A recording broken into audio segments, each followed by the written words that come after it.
Okay, so we've got four stories. So I'll probably be the administrative jerk and say, "Don't you think we should move on to the next story?" at some point.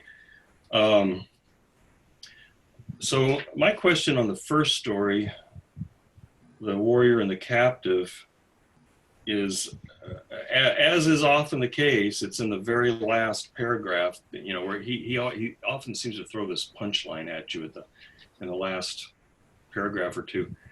But he's talking about this woman, um, and then this guy at the beginning, and their actions seem to be, as he says. Well, I'll just read this. Um, this is the very bottom of 130, the couple sentences into the last paragraph. The figure of the barbarian who embraced the cause of Ravenna and the figure of the European woman who chose the desert may seem antagonistic, and yet both were swept away by a secret impulse, an impulse more profound than reason, and both heeded this impulse which they would not have known how to justify. What is that secret impulse? Because they do seem to be kind of opposites. What I got from that, Nevitt, is they're people who were very much a part of their culture, their own culture, and yet they transferred their allegiance to a completely different type of culture and society, in a way that in his reading of it was completely authentic. It wasn't because remember he makes a comment for the in the European sense, um, when he says people usually do not carve words into marble for a traitor, and so he's giving the benefit of the doubt to the barbarian who fought on the side of Rome, and I think by taking that woman in the wilds of Argentina, um, he's saying it's just not for people in a sense in a more elite status, warrior status, but it can happen to people, a person who you would never imagine, but that they completely embraced and became a part of another culture. Because remember, when it comes to the lady who had been abducted, and then the woman who recognizes her as, wait a second, you're not Native American. Um, the captive, who doesn't feel very much like a captive, starts telling her about her life, right? And says, "Oh, my husband is a great warrior, and I've borne him two children," and she has completely accepted that she's a part of that Native American nation, even when she has the opportunity to turn her back on that. And so I think the hidden impulse is those persons who completely adopt. I hate to use the word membership, but their participation, membership, and identification in a group different from a community different from what they had been born and raised in. Yeah, I see it as pretty similar to Ed, but in that I see it as kind of like an impulse to kind of social adaptation, and also towards this sort of collective identity, where I think, especially in the case of the English woman who became part of the native people there, that she's basically just adjusting to her environment, and that's basically what she had to do to survive and whatnot. And I think what he's kind of hinting at is this kind of open-ended variability of our kind of social milieu in a way, and that people will adapt to those things. Where so the warrior one, that seems a little different in the sense that he's kind of heeding to this this grand thing of Rome that is greater than anything he's ever seen before, and it's in a way the kind of magnitude of it and his own inability to really conceive of something so beyond himself that kind of wins him over. But then I think that's also kind of what occurs in any kind of, socialization, I guess, is there's a sense with society that it's so much bigger than us as individuals, because it is. And I think in the case of the warrior, it's almost like an exaggerated version of that, where in the case of the captive, it's more kind of the necessity of adaptation. But what first started off as adaptation eventually just became part of who she was. And I love this part when the former English woman jumps down and starts just drinking blood in front of the other English woman. I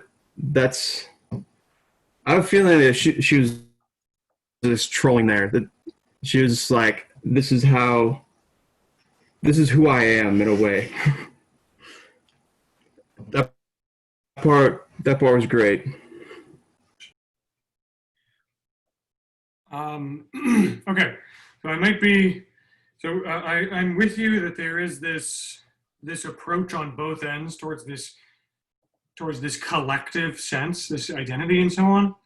But I get, and I admit, this is my own immediate reading, totally unreflected upon.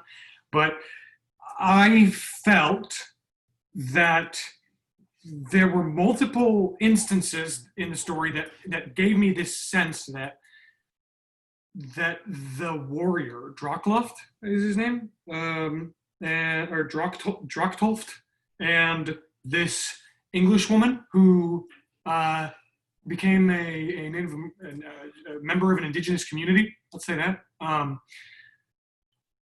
It reminded me very much of a John Wayne movie from the 1950s called The Searchers. Or it might have been the 60s.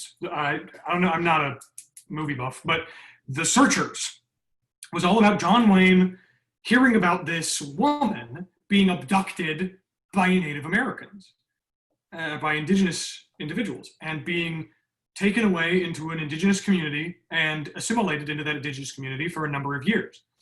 So John Wayne and his party of dudes get together and say, well, we have to save her. They have a confrontation with the chief, who is the husband of this woman, and they see her in his tent, and she is performing some ritual, bringing them a pipe to smoke or something, and they're confused as they see her going through the motions of this indigenous community and so on. Then, at the end of the film, spoilers, I'm sorry, but it's not that fantastic of a movie. At the very end, John Wayne has to physically chase her down on a horse and then jump off of his horse in a violent catastrophe at the bottom of a river, at the bottom of a valley in a river, jumping off of his horse in this huge display of violent sort of chasing after this woman, grabs her with his hands and lifts her up off the ground and holds her and forces her to stare at him. And then she looks away and goes, get away, tries to push him away, but he holds her tighter. He grips her tighter and holds her in his arms and says, now Betty, let's go home. And she's just like, and she buries her face into his bosom. You see, in this telling, I would say that this story, along with the story of Taxi Driver, where Travis Bickle has this insane relationship towards the young Jodie Foster, the young underage prostitute, I feel like the relationship between John Wayne to the English woman, from Travis Bickle to this underage prostitute, it's the same relationship that Borges, I think he said his grandmother, my grandmother, his grandmother had towards that native woman. You see, I think that this native woman and Drocktoft, they are both instances of individuals placed into circumstances or thrown into circumstances where there is a notion that confronts them that says, we got to save them from this horrible totalizing fiction, this grand schema, this systematizing, this denial of your humanity that you're doing by betraying the cause and going off to Rome. And then you have on the other end, oh, well, we have to save that woman. She is out in the stench and polygamy and barbarism and superstition of her indigenous lifestyle now, but they don't want to be saved. They very particularly do not, and that's the anxiety that is felt when confronting these individuals, like in the case of the grandmother, is the confusion as to why don't they want to be saved? Why don't they want me? Why is it? I want them to want me. And I think that's very beautifully illustrated on page 130, on the second page from the end, on the bottom part of the first paragraph on the page of page 130. Starting from, the woman answered that she was happy, right? And that's immediately, that the woman is happy. The woman answered that she was happy and returned that night to the desert. Francisco Borges was to die a short time later in the Revolution of 74. Perhaps then my grandmother was able to perceive in this other woman, also held captive and transformed by the implacable continent, a monstrous mirror of her own destiny. So I think that the grandmother is seeing this horrible reality in the sense that she doesn't necessarily want to abandon and destroy, everything that she's built up. She enjoys the sense of identity that a community gathers. She enjoys her imprisonment. She enjoys her imprisonment in the same way that the Native American or that the indigenous woman enjoys her imprisonment. And I think that the act of Drachtolf and of the indigenous woman in trying to break, it's what used to be called hysteria. It used to be referred to as hysteria, a fit of radical hysteria, wherein the subject, the individual, Drachtolf, and this indigenous woman say, I am not all that you tell me that I am.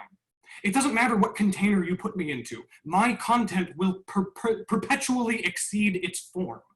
I have access through hysteria to universality and to freedom, towards deciding to imprison myself wherever I want. You see what I'm saying?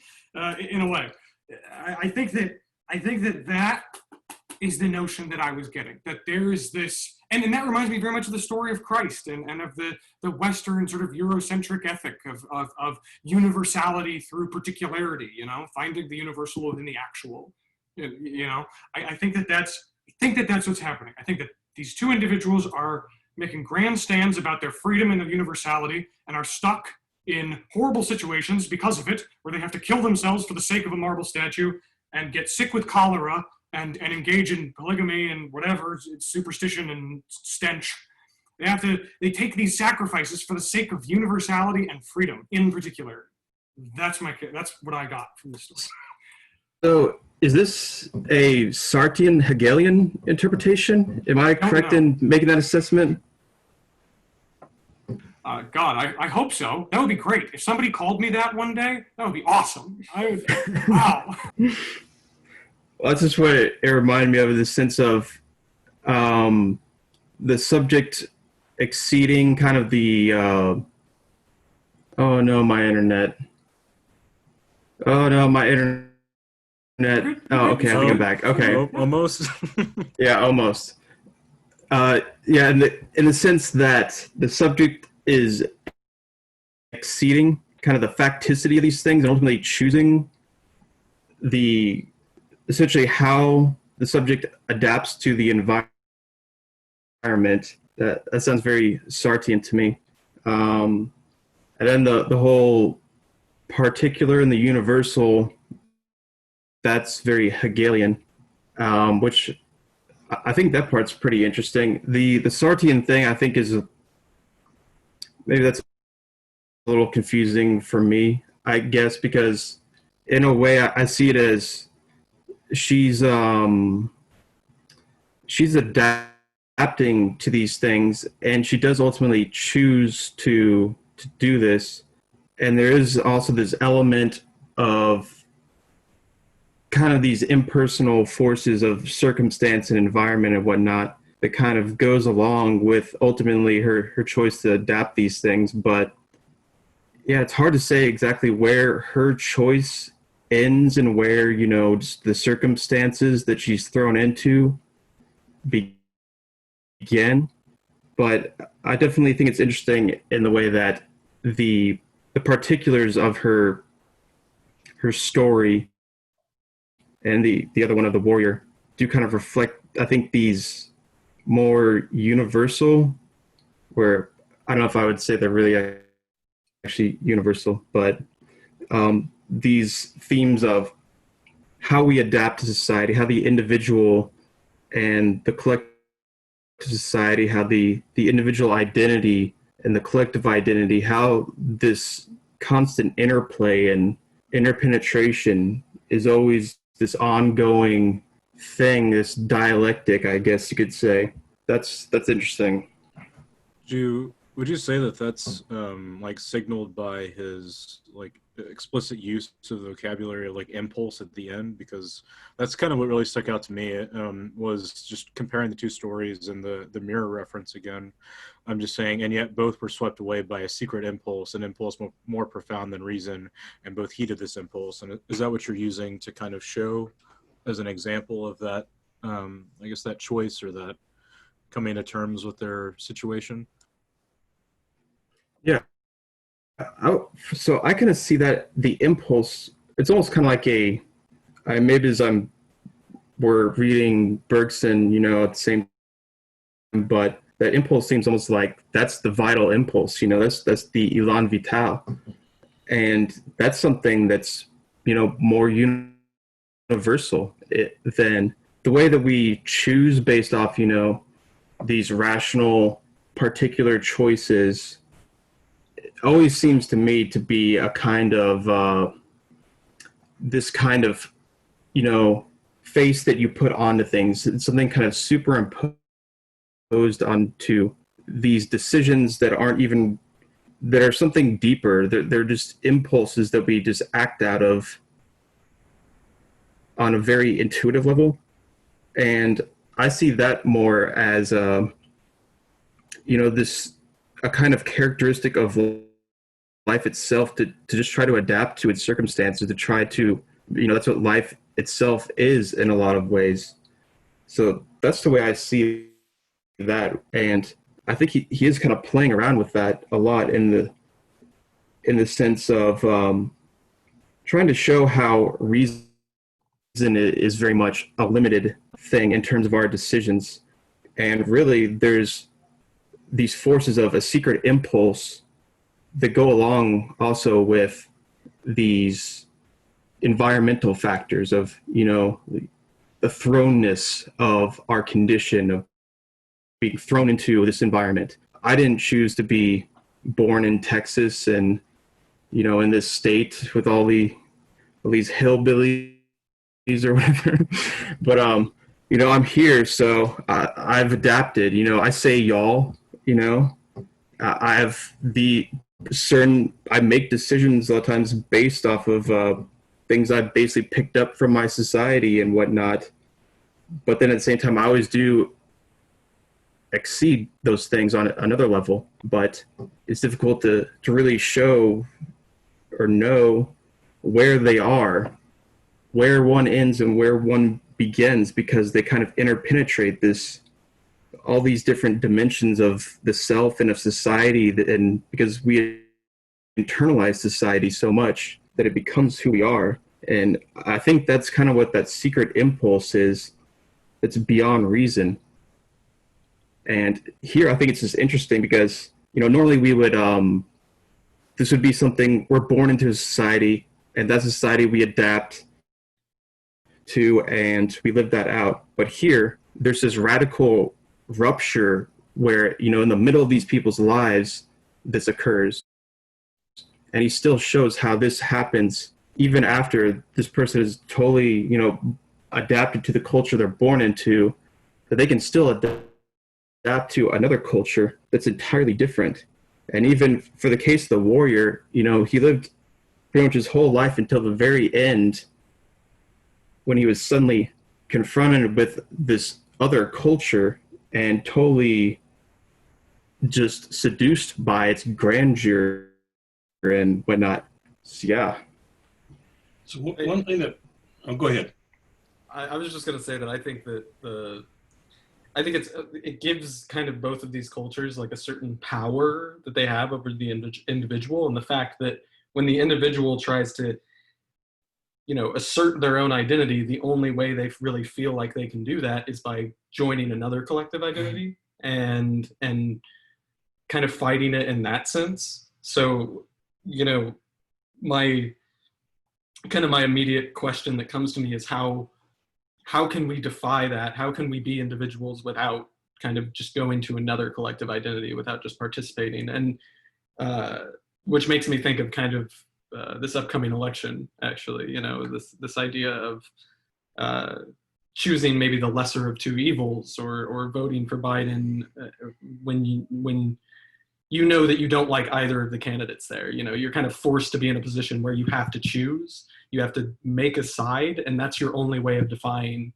Otherwise, kind of those collective identities will be insecure. They'll kind of force you to be a part of them because they're afraid of what it would mean to be distant from it, to transcend it. And I don't think there's a clear answer of how to transcend it. I mean, obviously, like, I don't want Trump being president for another 4 years.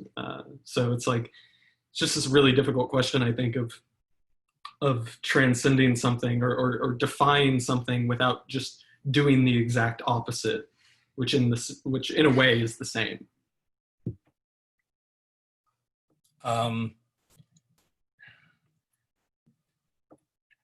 From hunting and gathering societies to a post-industrial society, there's always going to be socialization, and every single culture or society is going to try to replicate itself.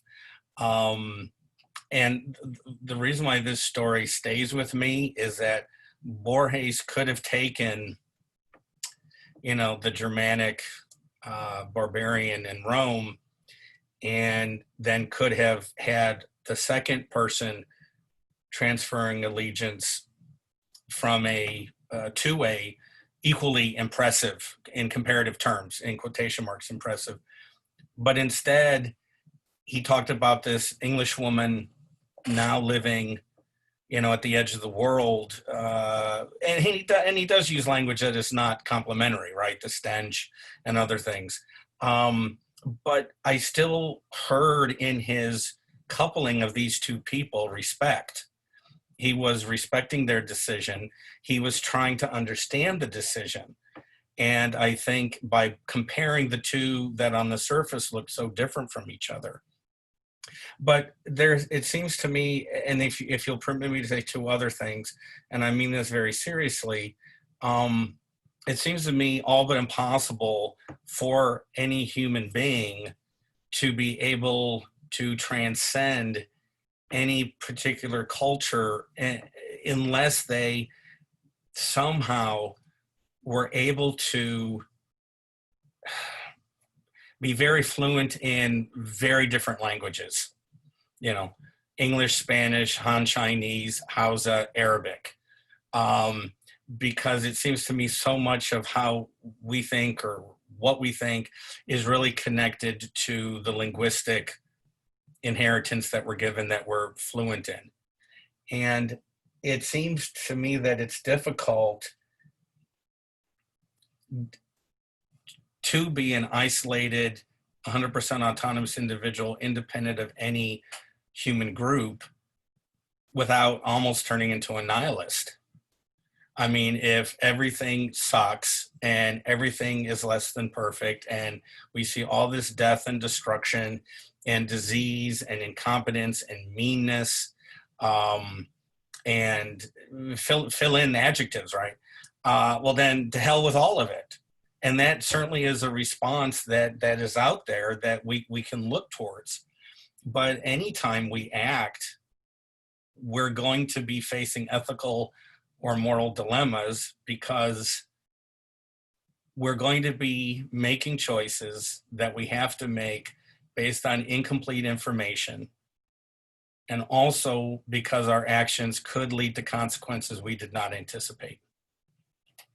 But short of being a hermit in a cave, and tending to some kind of very simple agricultural life, I don't see how we can do anything except be very aware of these very difficult choices and have humility when we're making them. So here's a question I have. I don't think it's about adaptation, and here's why. First, because Borges uses the word impulse, which is not something that happens slowly. And secondly, because the experience of the warrior is not about adaptation, it's about a sudden shift and change of his mind. And if he's going to say that both of them are subject to the same impulse, then I'm going to assume that some kind of sudden radical shift occurred in the woman as well, rather than a slow adaptation. And so here's I don't have enough data in the text, so to speak, to support it in any really rigorous fashion. But here's what I'm thinking is that maybe the impulse has something to do with the sudden encounter with the other, something that is radically different from what is one's normal environment. And so, and then maybe there's something like if you guys are familiar with the term, the numinous, I know Chase would be, the feeling of the numinous, which is this feeling of, or the feeling of the holy, when you have this experience of something that is just sort of shakes you to your soul. And I wonder if maybe that's the common impulse is the experience of encountering the other, the radically other, in a way that sort of shifts one out of one's own framework and makes them see the world in a radically different way.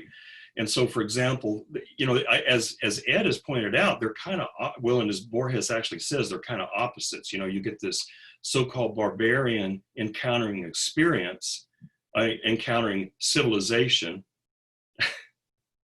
Yeah, I didn't see that head nod. So you have the barbarian encountering civilization, and the other one you have the civilized person encountering the barbarous.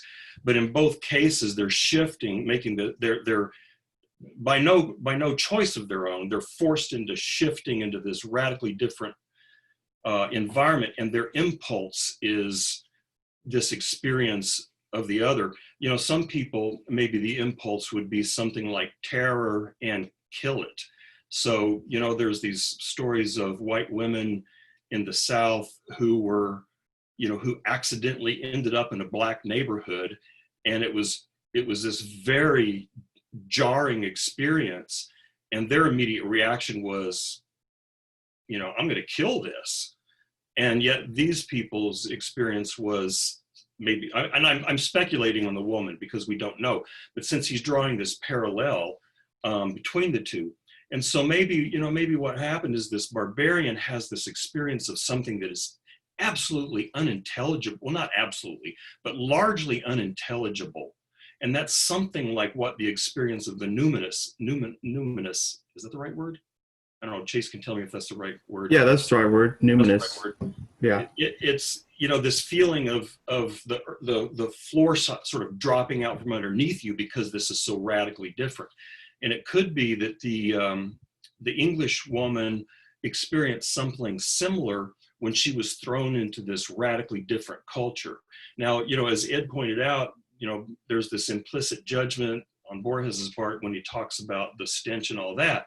But on the other hand, it was earth-shakingly different. She probably didn't know that anything like that existed in the world. And so maybe her adoption of it was authentic, and because it spoke to her in some sort of deep way, in the way that these people lived, in the way they engaged with life that was so different from what she was used to. And then the same thing happens to the other guy as well. And if that thesis is correct, then as Ed said, there is sort of a mutual respect. Because, maybe Borges is trying to undercut this idea that, well, clearly the West has this spiritual superiority. And so when the barbarian encounters the Western paradigm, he's like, oh my God, this is like heaven. This is wonderful. But then maybe what happens is someone from this, this Western perspective gets slammed into this other barbarous view. She has the same reaction.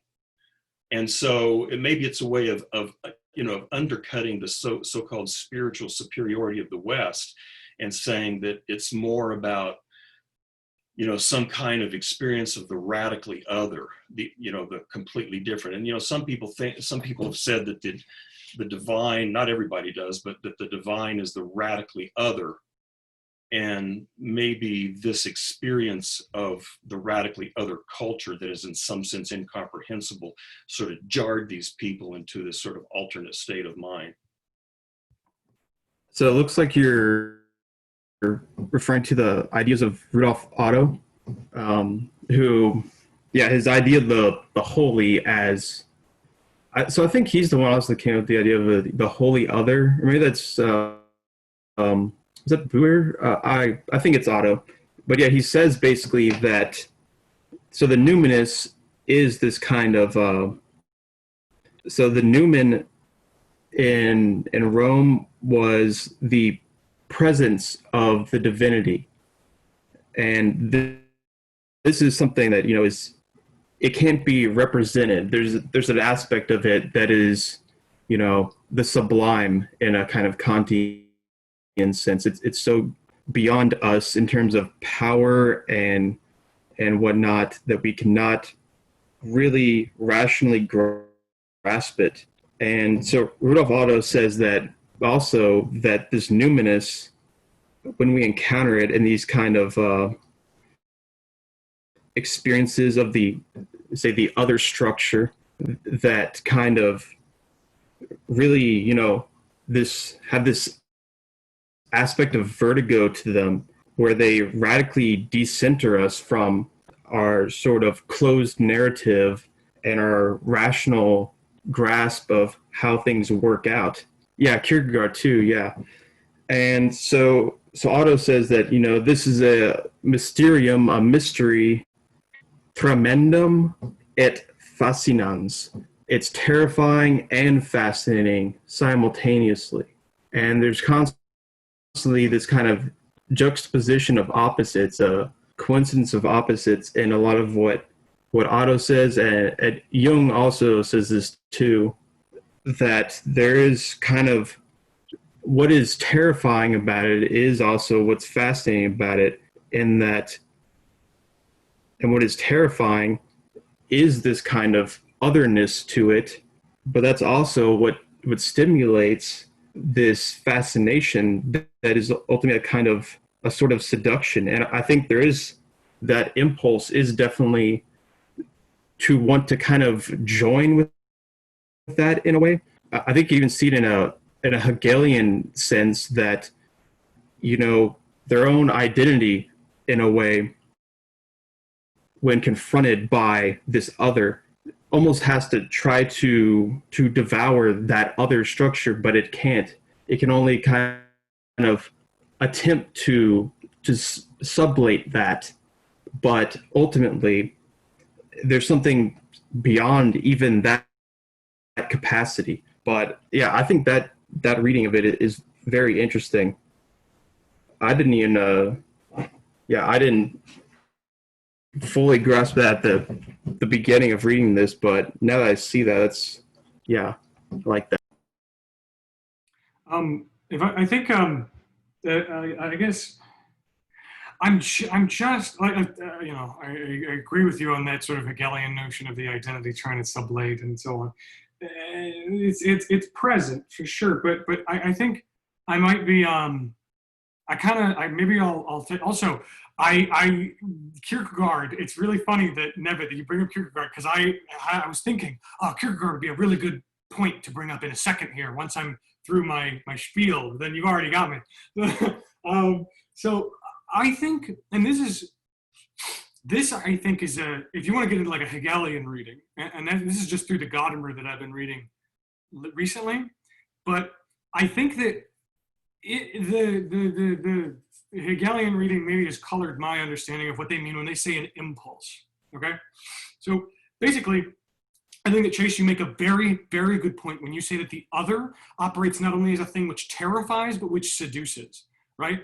The other, even in the experience of those young or whatever white women in the South who walked through African-American communities and found it to be worthy of being burned to the ground, there not only is there an abject horror in the face of the other, this horrible thing that's a danger to my life, but it gives my life and my existence as a thing relative to that other a sense of ground, meaning, a purpose, an identity, we can call it that.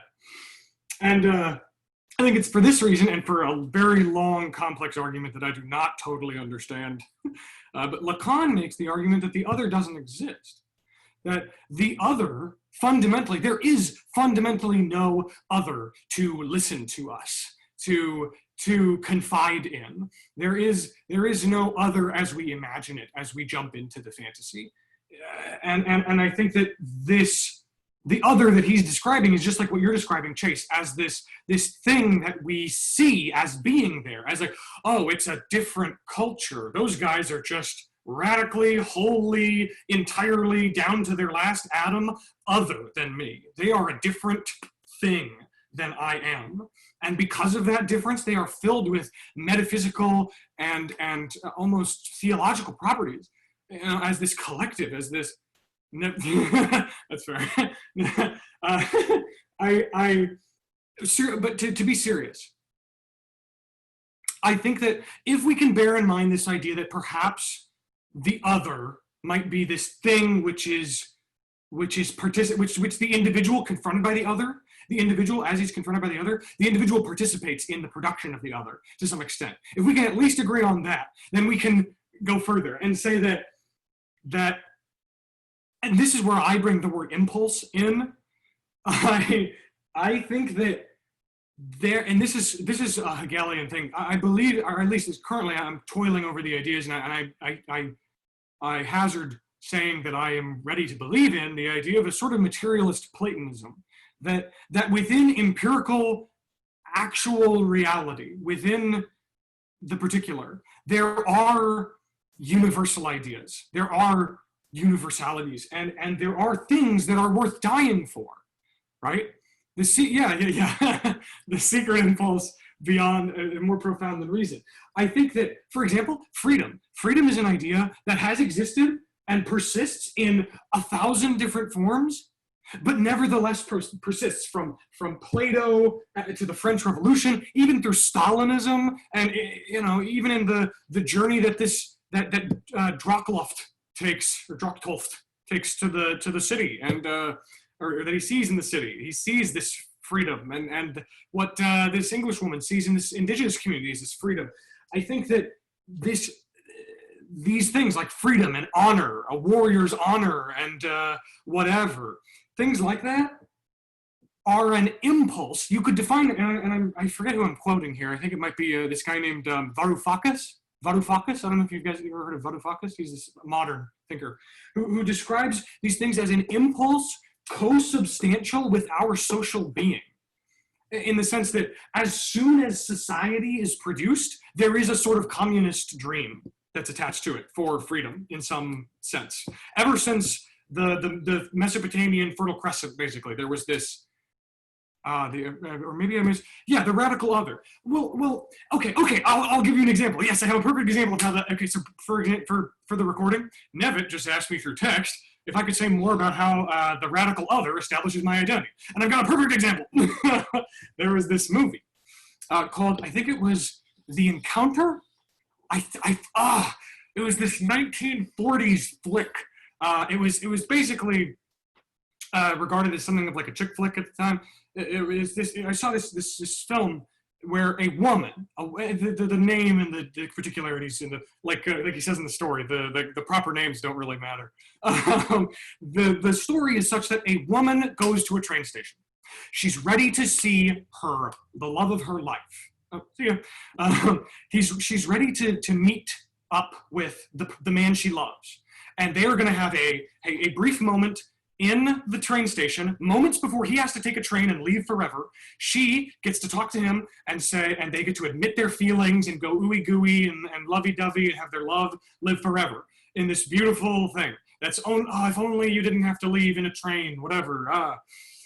So they're supposed to do that, right? They meet up in a coffee shop minutes before his train leaves, and they're ready to start getting into it with each other about admitting this, because she's married. She's married to another man, and they have this tawdry romance, this man at the train station and her. So they're sitting down, and after they sit down, this woman who is a vague acquaintance of the main character woman, this woman who's supposed to be very loud, obnoxious, talkative, very banal, superficial in her personality. She walks up and says, "Oh, hey, it's so good to see you. What's up? Oh, who's this? Are you two seeing each other?" Oh, and then they're like, "Oh no, we're just colleagues, you know." And she says, "Oh, well, I'm just going to sit here for just a second. My train is about to leave." "Oh, what train are you heading towards?" And he says, "Oh, the one that's leaving in 5 minutes." And then she says, "Oh, well, you better hurry. You're going to miss that." That was, and she says, "Anyway, my day has been so," and so she just starts blathering to these two people, totally interrupting all potentiality for honesty and authenticity and human connection, right? So this woman comes in, interjects, interrupts, and then the man has to leave, and this woman is sitting there violently upset that she didn't get to confess her feelings or be confessed to by this man. And so this woman and her banal, stupid friend, if I'm going to call her stupid friend, they end up sitting on a train together. And the stupid woman is talking to her and saying, "Oh, yada, yada, yada, my day was like this, yada, whatever." And you hear the woman's thoughts. It cuts just a shot of this main character woman, and she's looking listlessly at the ground and thinking. And you hear her thoughts. And she says, "I wish you were dead. I don't really mean that. That's rude and uncalled for. But I wish you'd be quiet. I wish you'd shut up. I hate you so much. Why is it that you would never listen to me? You'll never understand a single thing that I'm thinking or a single moment of my life. You're so horrible to me. I hate you so much. But you've been such a good friend to me at so many moments in my life." You know, she's toiling over, why is it that I can't trust this woman who has just ruined my life and has been a friend of mine for like 10 years? What is going on there? And then she goes home to her husband. And her husband, it goes back to her internal thoughts. She's sitting in the living room with her husband. And I'm getting my point. She's talking to the husband, and the husband is like, "Oh, hey, honey, I love you. How you doing? Hey." And she's thinking, "Oh, if only you knew, you know." Like, and her inner turmoil is, she says, "You know, my husband, I forget his name, husband, you are the only person on the surface of the earth who understands me to the point that I could actually talk to you about what's going on. And you would not get mad for a second. I believe it. I believe that you love me so dearly, you would hear me out and you would care about me as a person rather than as a person you're in a relationship with, you know?" And she says, "However, you're the one man I can't tell," you know? And so she sustains these two people in her mind. In fact, three, let's call it threefold. The man she loves, the woman that has annoyed her, and her husband. There are these lines coming out from her identity that form these others, these three others that are places to confide in, places to be heard, places to be recognized, places to be seen. You know, in Hegel's idea of recognition of two subjects. These are opportunities for recognition, for certainty, for some sort of confidence that you're not just an insane person. You know, not just in the sense that my ramblings make sense and are cogent, but that I am literally not entirely alone. That I have somebody to turn to confide in, to listen to me. And even if they don't listen, even if they want to fight with me, even if they want to bitch at me, great. Then I've got somebody to fight with, and I feel not so alone, you know. And it's a pole from which you can feel yourself to be a pole. And Lacan would argue that these three individuals, the bitchy woman, the love of her life, and the husband, none of them are really there to confide in. Even if she were just to break the social rules and shatter her shackles and go up and talk to him and tell him how it is, it would never be anything like what she wants or expects. They would not for a second be able to sympathize, understand, recognize, and respect her entire set of neurotic behaviors and existence and past and duration. They would not be able to swallow all that at once and recognize her in the way that she wants. We will never have a complete big other from which to be validated. You see, and I don't know if that necessarily makes sense. But my point, and that was just an aside, which is fucked up. Or sorry, but I think that with that in mind, I think that there is this dream of freedom coextensive with our being, with our social reality. This need for freedom, in whatever sense freedom exists, be it like for Stalin or for Bonaparte or whatever. I think that one of these values, along with the notion of freedom, which is something that I recognize in the European tradition very often, in the works of Plato, and in the works of the Christian tradition, and so on and so forth, there is a notion of radical universality. There's a notion of those who stand, and this is where I was bringing in Kierkegaard. This is why I was going to bring up Kierkegaard, because Kierkegaard in Fear and Trembling very explicitly describes his notion of universality as being those who stand outside of the social or symbolic order and thus have access to universality because they fall into absolute particularity. They stand outside, yet stand for universality. I, as a detached individual, have access to the universal. That was what I feel Christ is, in a way. I feel like he's a detached individual who's detaching himself. And that's what I say when I say hysteria. I say that these individuals that are rebelling, breaking their shackles, jumping into this other, they are striving towards this sense of universality that they see in the notion of otherness. But at the same time, just like you and everybody, all you guys and Chase are saying, and Travis, they're jumping into another sect. There's no other. It's just another group of people that are horrible, just like you. They're just as terrible and disgusting and depraved and stenchful. There's just as many problems. But you jump into it for this notion of freedom and universality and of this sort of radical break from the symbolic order. But as you do it, and this is, I guess, the Sartrean thing, at the moment of our greatest triumph is also the moment of our greatest defeat, because it doesn't end up working. Because, you go, and I guess it works in some sense. You find acceptance in a community, which maybe that community is just more akin to what you want, which is good. But I think that in the act of breaking the shackles of symbols and jumping ship from the Germanic barbarians or from English society, that jump, that is an impulse of freedom and universality. And as they land in the water, they find themselves stuck back into particularity in social order and groups. That's, I think. Yeah. Sorry. So I'm going to kind of give my own answer. I'd be curious if this is kind of similar to what you're saying. So when I think of, the idea that there is no holy other in this kind of absolute sense. So I think of basically post-structuralism, and even, like Saussurian semiotics or linguistics, and they're saying that, something has meaning by its differentiation in a system or its contrast, in the same way that, the word cat has meaning, not just at positivity in a self-enclosed manner, but because it's used in a system with words that are not cat. So you need basically this system of non-cat in order to give the word cat any kind of a meaning, because essentially these things work through distinctions, through drawing lines. And so this other you always need some kind of an other to have this idea of a self, because for the same reason, especially if you think in terms of like a hierarchical difference of, USA is number one or whatever it is, Rome is the best, England is the most civilized.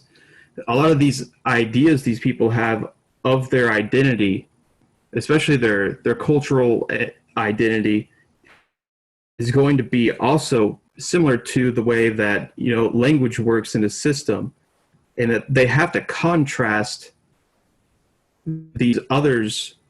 Oh no. Okay, I'm back. Okay. So they have to contrast themselves with, they have to contrast really the other to get their own idea of their self-identity. And that, you know, the English woman has to think of this kind of difference of hierarchy. Oh my God. Stupid internet. I You guys hear me now? I heard everything you said, Chase. Oh, okay. All right. So, therefore, the other is included with the self. You know what? Okay. I think my internet is still cutting out. I'm done. Well, Actually, Chase, we're not, at least I've, like Ed said, I miss very little. Most, you know, occasionally there's a little blip, but we're not missing that much. Oh, okay. Yes, I just go by what my screen shows me, and usually when my screen freezes, that means you guys can't hear me. But I guess it's, I don't know. There's weird things going on today. It's always something different. Because now my webcam doesn't work, and now got some weird audio stuff too. But anyways, I think I've made my point. So yeah.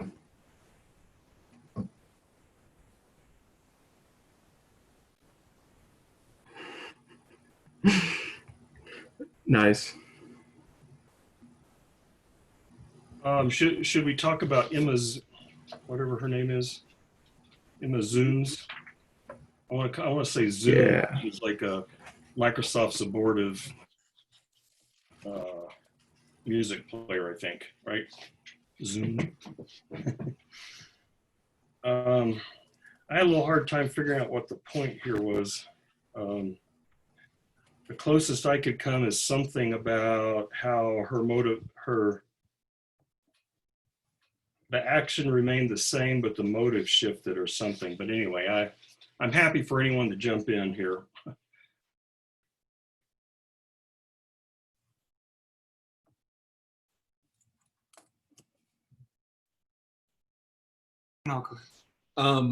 I just thought it was interesting that when Lowenthal came back and Emma ended up shooting him, everything that described what he did afterwards was completely like detached from him being a human or a person, like having an identity. It says like the large, like at the bottom of 136, after she squeezed the trigger twice, it says the large body collapsed as if the reports of the smoke had shattered it. The glass of water smashed. The face looked at her with amazement and anger, and the mouth of the face swore at her in Spanish and Yiddish.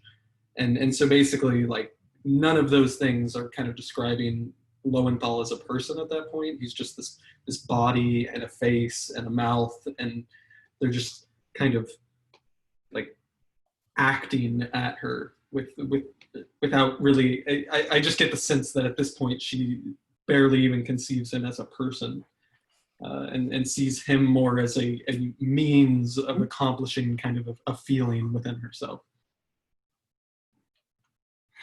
Oh, well, if Chase was going to say something, I would let him. But I felt like, first off, that's really interesting, and I'd like to talk about that, her detachment upon killing him.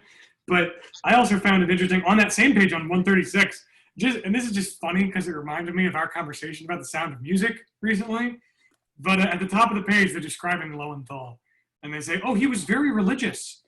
He believed that he had a secret pact with God, which exempted him from doing good in exchange for prayers and piety. And I was like, yeah, I think a lot of people are like that. You know, I think a lot of people reach that conclusion with this sort of institution. Yeah, sure. Not in the idea itself, but just in the sort of institutionalized, codified, rationalized version of that idea. That's all I have to say. I'm more interested in this notion of, you know, this action, because I'm confused about, you know, I'm not confused about, but I understand at least, I suppose, where Travis is talking about the notion of her act in this sense, and that it was the story was incredible. At the bottom of the very last part of the story on 137, the story was incredible, but it impressed everyone because substantially it was true. True was Emma's Zunz tone, True was her shame. True was her hate. True was also the outrage she had suffered. Only the circumstances were false at the time, and one or two proper names. That, I was like, okay, I get it, a little bit. I only vaguely grasped that part which Travis talked about and that ending. So if anybody has any, I don't know. No, this is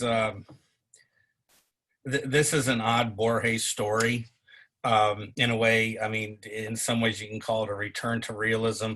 But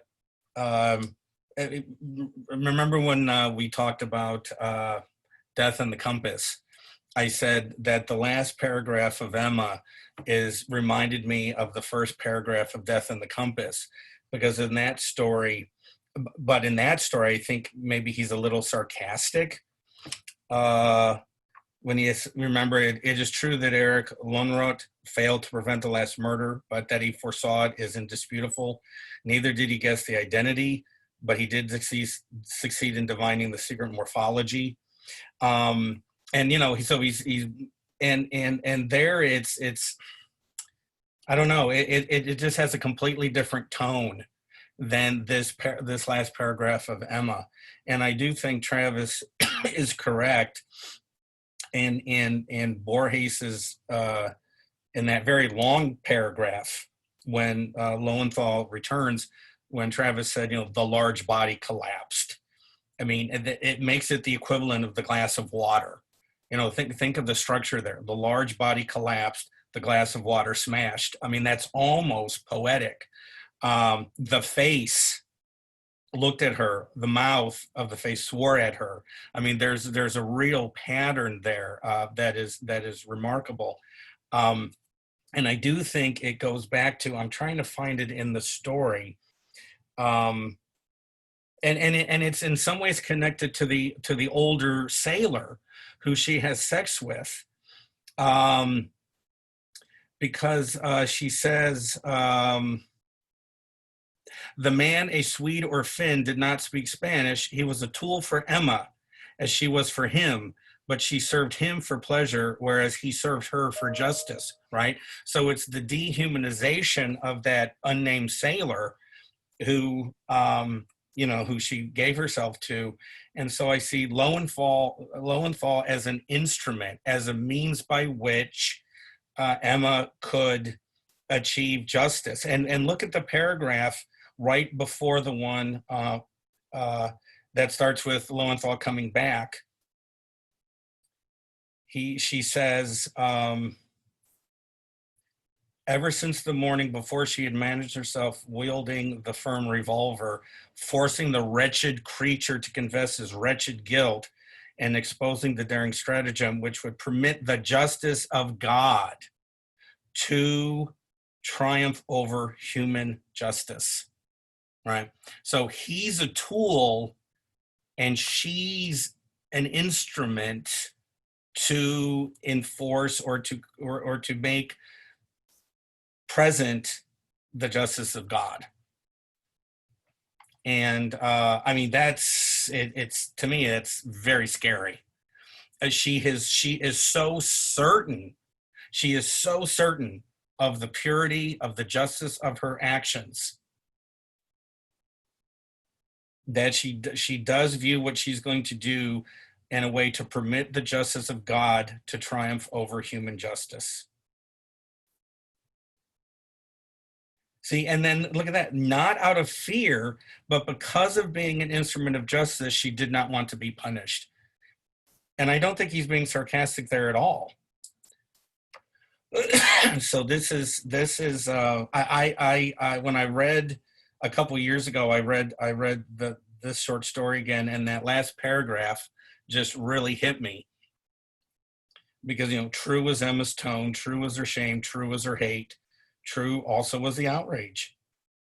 Only the circumstances were false, and the time, and one or two proper names. I mean, that is, I wish I had a word to describe to me how powerful that paragraph is. The economy of the words and what he's saying, and he doesn't. I don't know. It's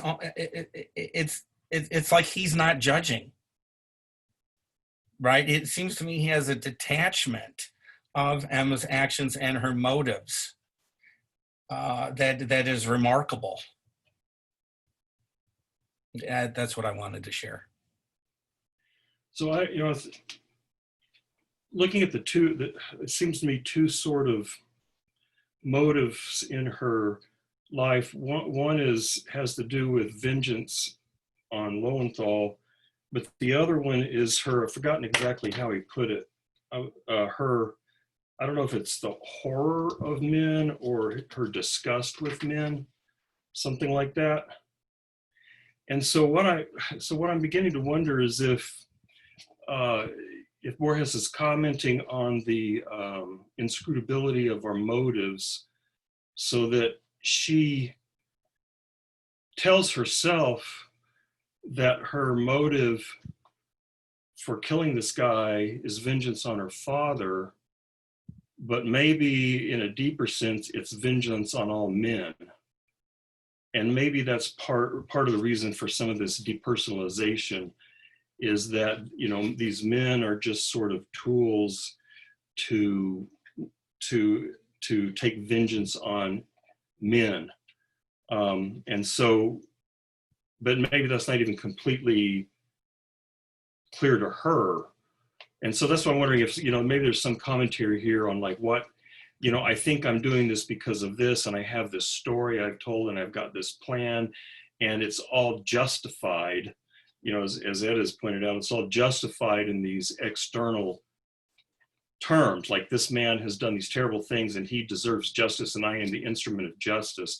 But maybe there's really some other motive going on that she might not be able to justify in that kind of way.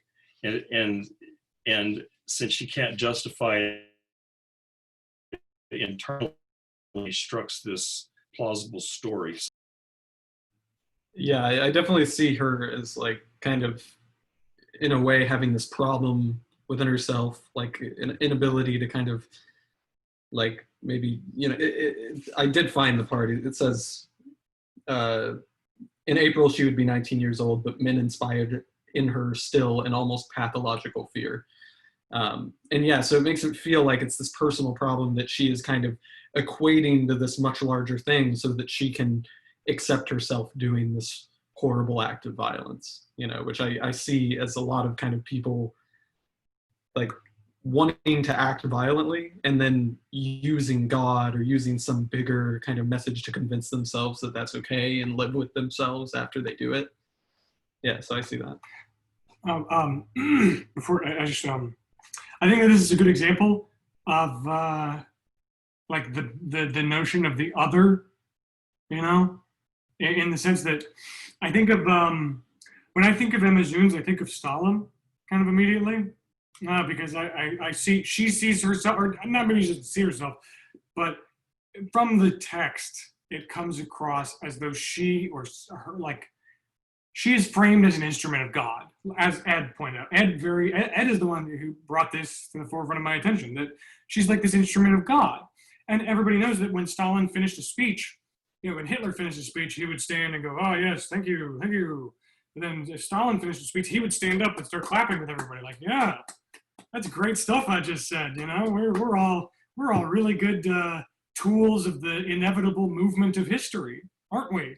I am just as much a tool of history as you all, the inevitable movement, that is, of the basically the divine will.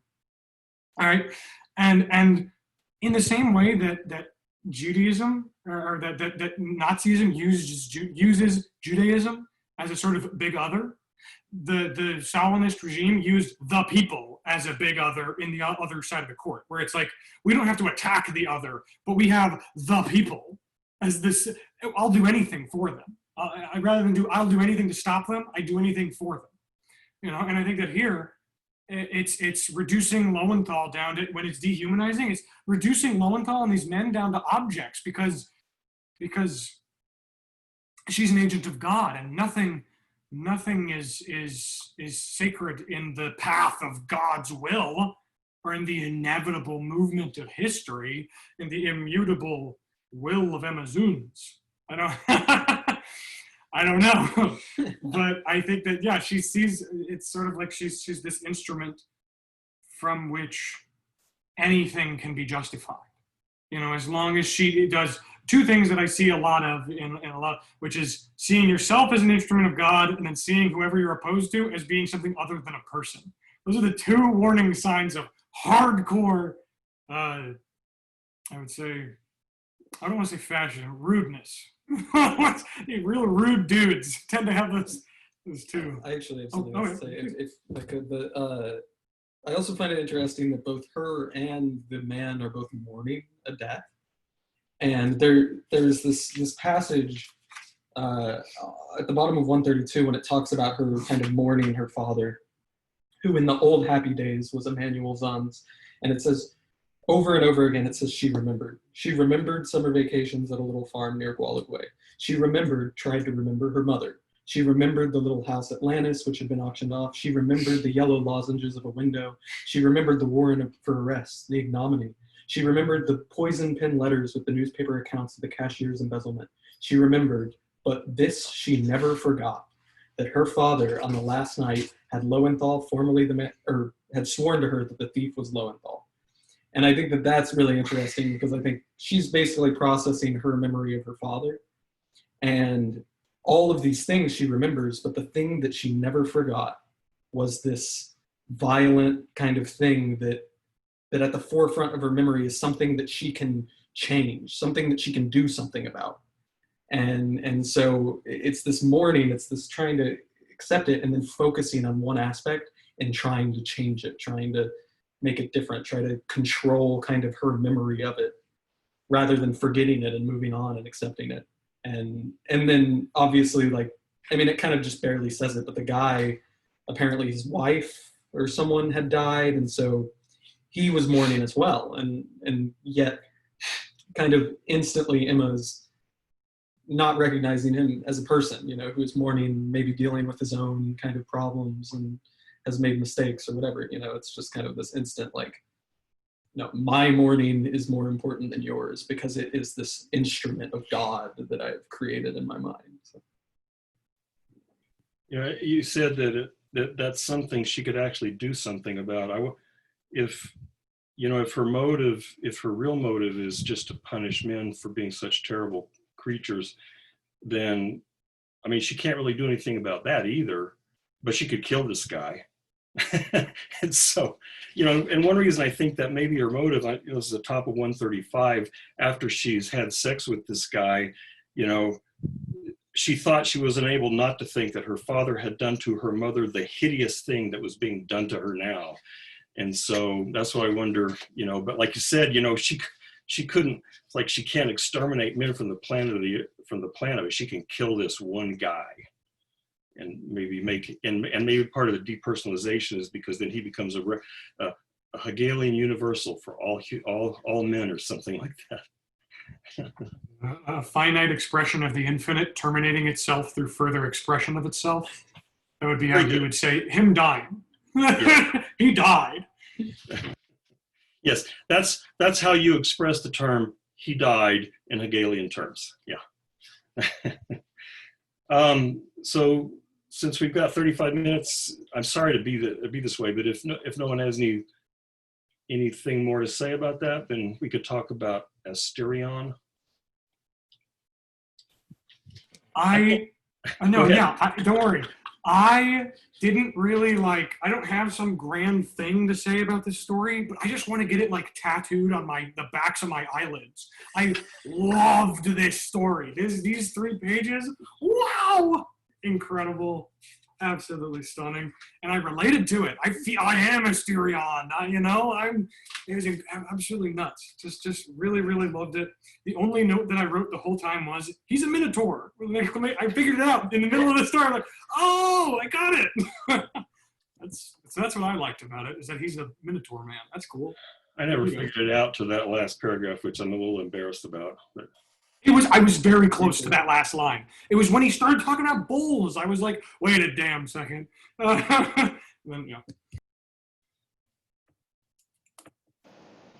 Yeah, I figured it out about halfway through or so, and it blew my mind, but I wish I had remembered.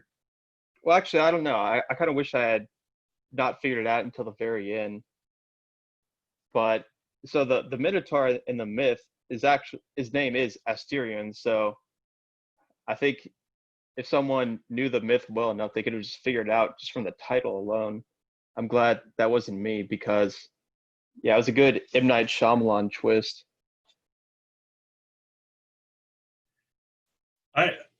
Now, after I found out that it was the Minotaur, this kind of took the wind out of this particular sail. But when I have this recurring thing, not in all of his stories, but in some of them, that maybe the weird world he's describing is our world. But all this business about having infinite number of doors, and about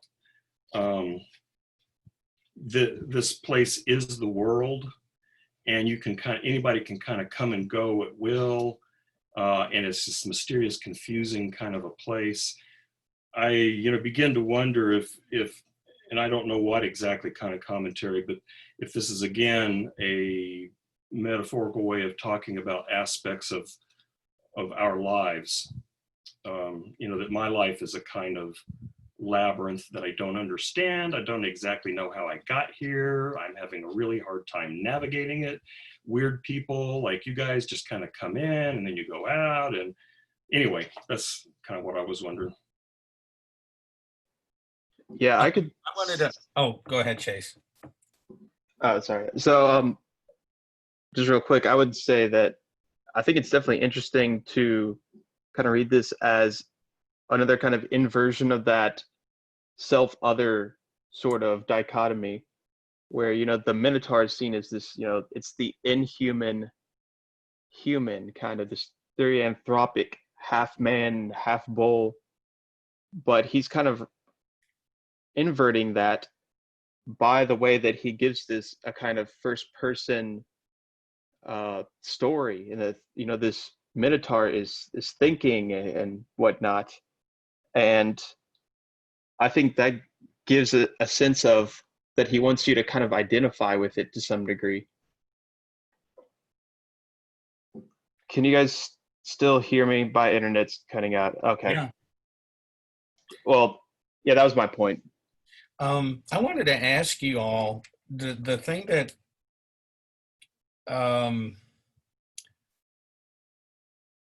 confused me is I'll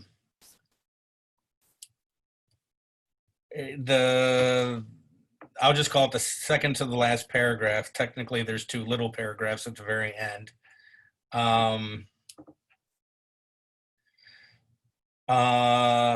But it's when he says, he's talking about the ones who fall one after another without my having to bloody my hands. He says, I do not know who they are, but I know that one of them prophesies at the moment of his death that someday my Redeemer would come. And once he realized one day his Redeemer would come, since then my loneliness does not pain me, because I know my Redeemer lives and he will finally rise above the dust. And then he uses the word Redeemer a third time. What will my Redeemer be like? Is the Minotaur seeking death at the hands of a worthy opponent?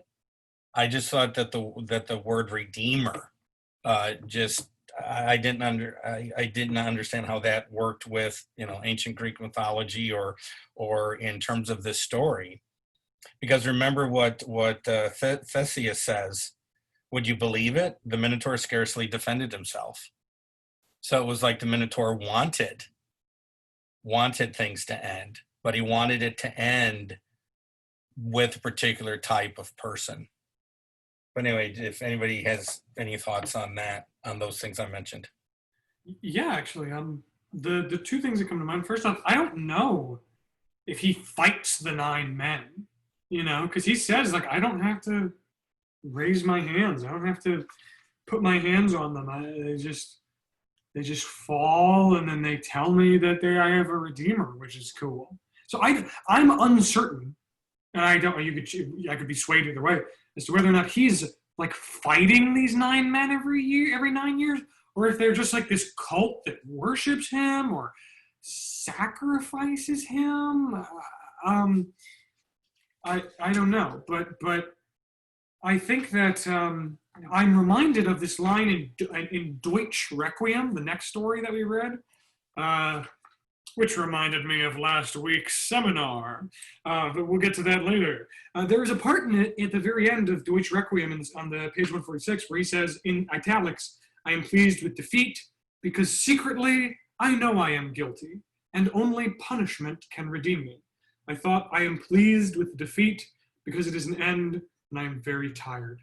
I thought I am pleased with defeat because it has occurred, because it is irrevocably united to all those events which are, which were, and which will be, because to censure or to deplore a single real occurrence is to blaspheme the universe." You know, and I could talk about how Deutsche Requiem is all about contingent necessity all day long and how he's kind of getting into that. But really, I just think in terms of Asterion, I feel like it's a similar sentiment. It's like this, it's like where he's talking about Schopenhauer, as though the Minotaur had this will to be redeemed through punishment, you know. And it's the Ask Any Nun, you know, the ultimate life of ecstasy is constantly begging for forgiveness. And so you're one of like the only people that aren't guilty. And Asterion is kind of, I think, seeing that in death, but I don't really know. I don't know, because at the same time, he's also got this, like, he's confused as to what he even is. And I don't think he thinks he's guilty, you know? The meaning of, yeah, I think that's what I'm saying. Like, that's where I would think redemption is coming in, Neville. I think that, like, that's the only place that I think this redemption is coming in, is like this, he welcomes defeat because it is an end and he is very tired, or because he can only be redeemed through punishment. But I don't really know what he's so guilty over, or what he's punished for, or why he seeks this redemption. Maybe he's just tired of being in a lab. I don't know. So I looked up the myth, and he's essentially a punishment for his father, King Midos's impiety. That he was given a majestic bull from Poseidon to sacrifice, and instead of sacrificing it to Poseidon, he took it himself in order to gain power, to show that the god had given him favor. And because of that impiety towards the gods, which Greek and Roman culture is kind of obsessed over, I guess in Judeo-Christian by extension, but which I guess almost actually goes away beyond that. Okay, so ultimately what happens is Poseidon then bases like, okay, you want your bull, you don't want to sacrifice it ultimately to the, you know, these numinous powers, then here you go, here's your bull. And I think the bull in a lot of ways is representative of this kind of animalistic, you know, aspect that still lurks within humanity towards I guess the kind of, I see a lot of, you know, the sense of aggression in a lot of ways, and this kind of unthinking warlike behavior. There's something, and also this idea of a kind of a selfish outlook, I guess, of being only self-interested and self-enclosed in a lot of ways, kind of lost in that self-enclosure. There's almost, in the Labyrinth, I think, kind of goes along with that, in the sense that he's very much alone in that. You know, the only way he can really get any kind of sense of societal, you know, interaction is to create this imaginary double of himself. I think there's something very symbolic about that I'm not quite totally sure about, but that definitely repeats in a lot of Borges' stories. And the redemption part, I think, is interesting because he talks about, you know, redemption constantly. You know, the secret miracle, he talks about it. You know, Deutsches Requiem, he talks about it. And I think so. He had a literary theory about literature as a means of redemption for the writer by giving the writer themselves a kind of mirror in which their life could have some kind of a closure or make some kind of sense, that it would refract, the totality of their life in a kind of particular narrative, something like that. So I think the Minotaur, Asterion, his redemption in a way is that there's this kind of narrative completeness ultimately to his life, that he serves basically, first of all, as a punishment, but then also as ultimately a kind of tool for the heroism of Theseus. So in that, he's kind of completed his purpose, I guess, in the grand scheme of things, and perhaps that's his redemption. Not totally sure, but that's basically my best guess. No, I think that's a really good point, Chase, because think of it this way. If Theseus is a great warrior, right, the other ones weren't. So obviously the Minotaur has to be having some quality there, right? Having some great quality himself. And so his death becomes worthy because of the excellence of the warrior who kills him.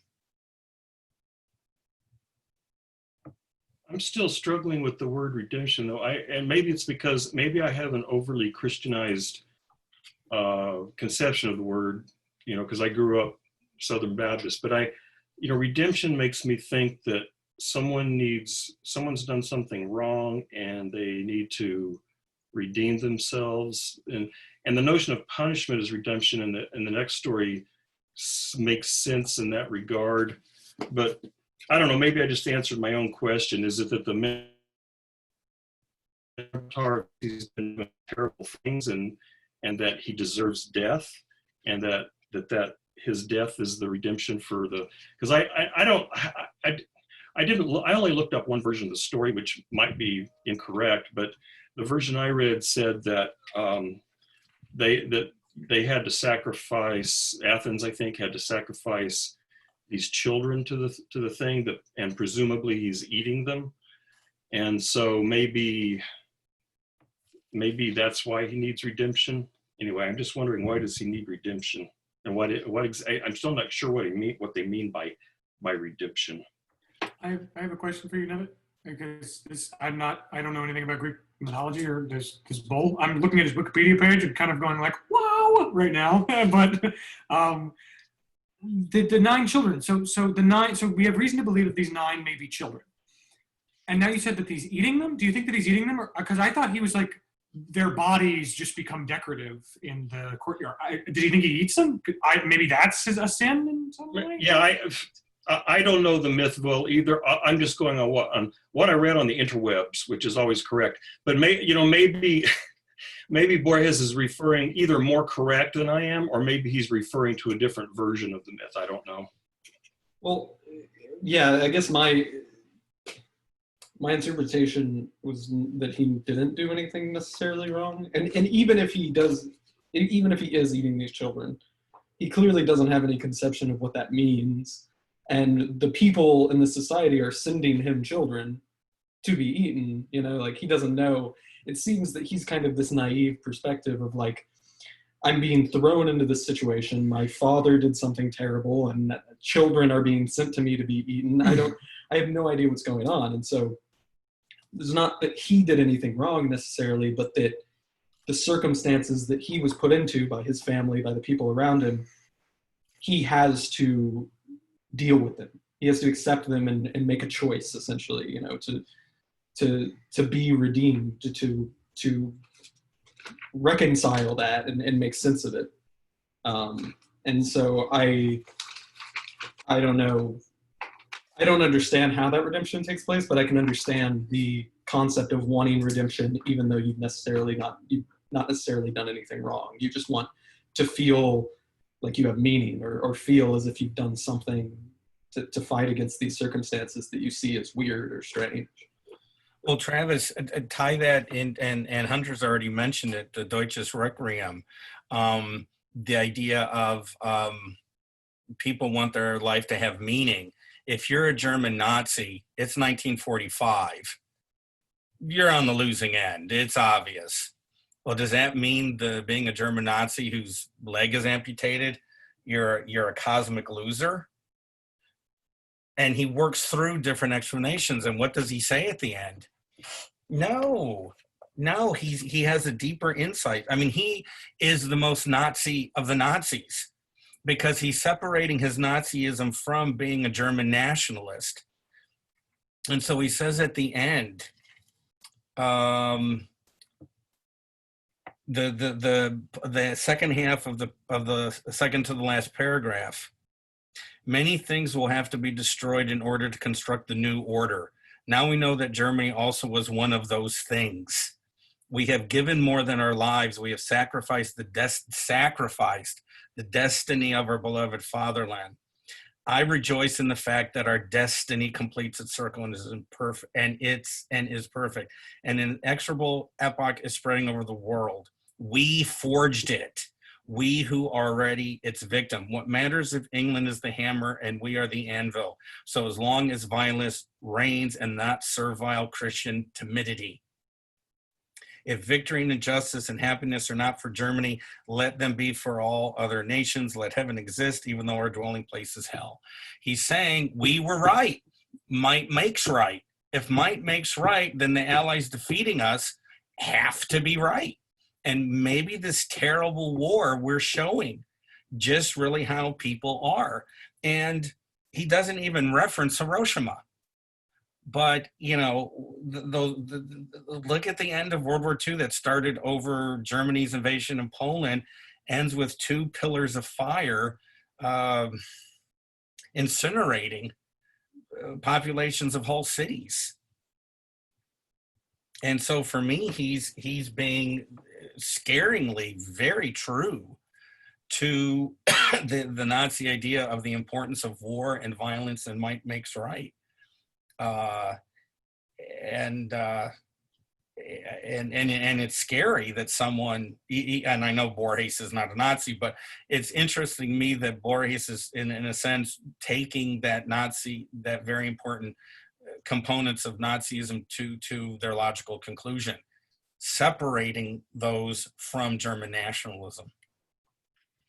Yeah, so I think some really interesting things going on with, and I see this in all 4 of these stories, you know, this idea of redemption and this idea of basically trying to find a kind of meaning in all these things, almost a kind of sense of narrative closure or a rationalization for the facticity of our own existence, of how we got here. And I think he's trying to show a kind of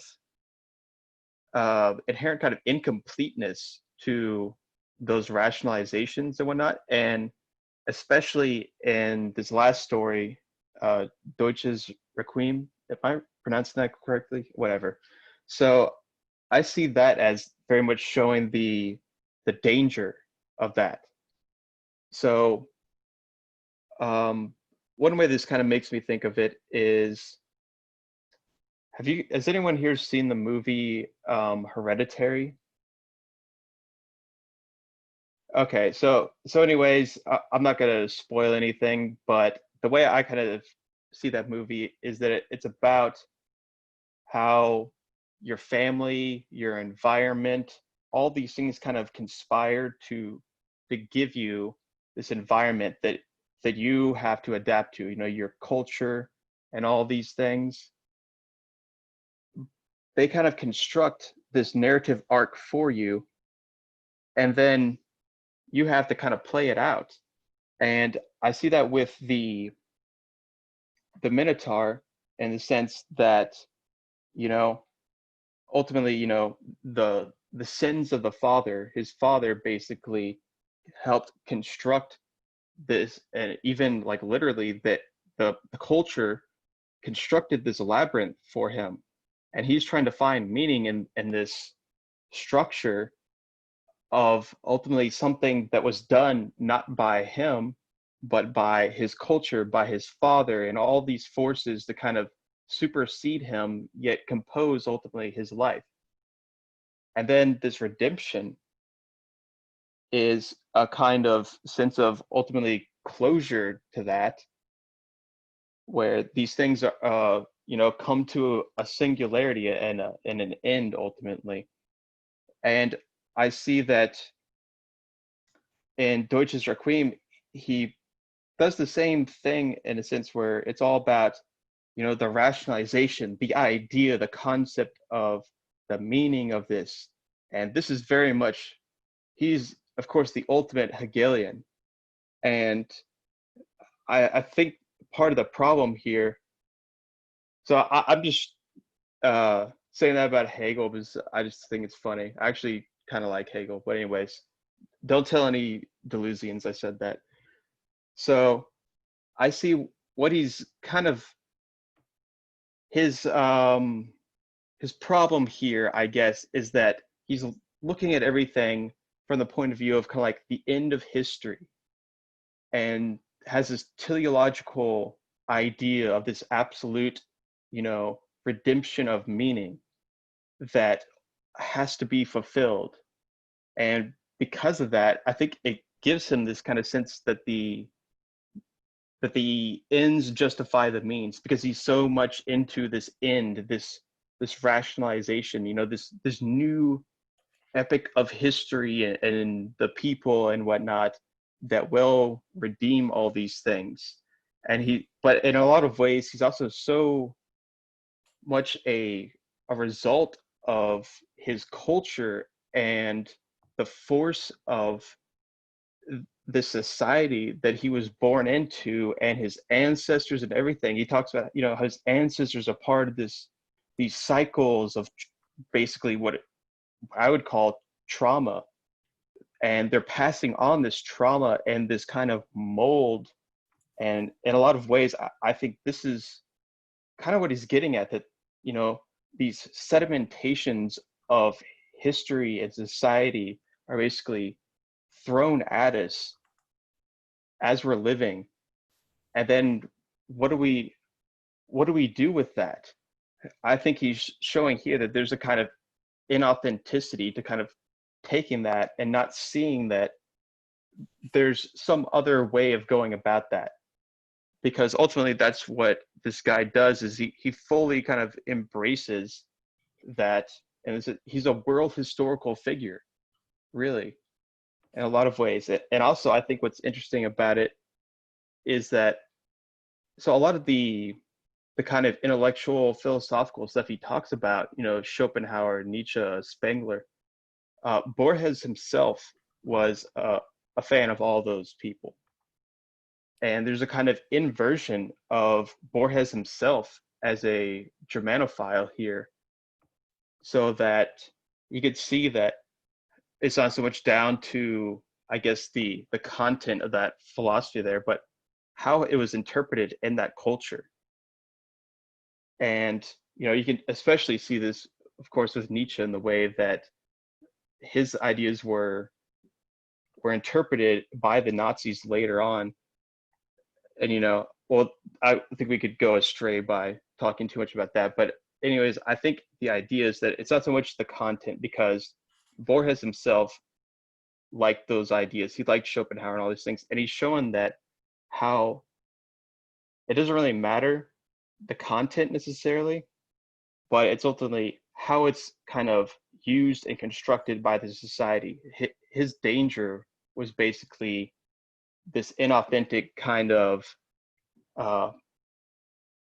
he was basically gave himself over to the they self, this inauthenticity of the crowd, of the mob. And because of that, he could only have these rationalizations of what he was doing, because it goes back to that same theme of how does one rationalize something that is not actually rationalizable? How do you commit a murder when you yourself are not really the kind of person that would commit a murder? it's not in you. You know, it's almost like, how do you become possessed by these fixed ideas? And I see that, you know, that's in the Garden of Forking Paths. You know, he has to kill this person, yet he doesn't even really believe in it. So how does he get kind of rationalize his own behavior to himself? You know, he does that. The same thing in these other stories I see is there these kind of, I think what he's trying to show is that the way that we rationalize these things to ourselves it's full of a lot of self-deception. And I especially see that in this last story.